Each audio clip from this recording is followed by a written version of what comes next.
How do you go no contact with your ex if you have kids together? Watch this video. I'm going to tell you exactly how. So let's get right down to it. Obviously, you have kids together. You're going to have to talk. You're going to have to discuss co-parenting, when to drop off the kid, when to pick them up, etc. Birthday parties, this kind of thing. And you're going to have to, talk about that. But that doesn't mean that you're going to try to veer off from that parenting discussion and try to talk about personal stuff, ask her how she's doing, all that kind of stuff.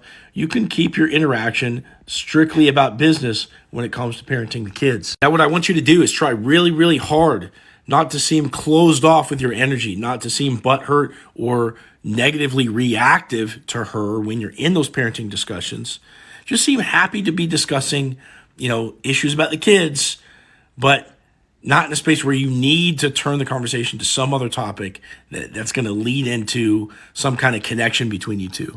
Now, in any interaction that you're going to have with her, the energy that you need to be giving off is that your life is on this up and up and up trajectory, that everything's going great. You wish she was along for the ride, but you can't force her, and it is what it is. So that's going to be the sub-communication that she has to read in between the lines for as you're talking. Now, if eventually she engages you in some kind of conversation that has something to do other than with the kids, okay, you can choose to engage in that conversation, but you're only going to put in as much effort, actually a little bit less effort, than what she's using to conduct that conversation with. So if you're talking about kids and she's like, well, what'd you do this weekend?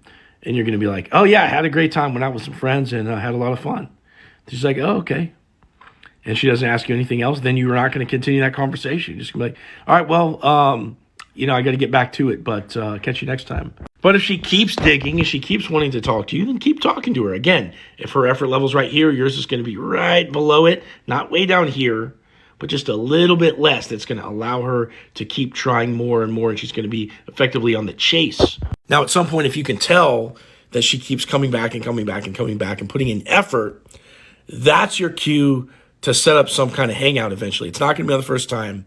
It's probably not going to be on the second time. But eventually, she's going to come back and want your attention in person. Now, these things are easier said than done. So if you want some help, if you want me to put together a game plan for you, okay, so that way when you interact with her next, you're going to have the best chance at maximizing attraction. Click on my profile. There's a link in there. It says Stan Store. Click on that and book a one-on-one call with me, and I'll help you put together a game plan to get her back and re-attract her.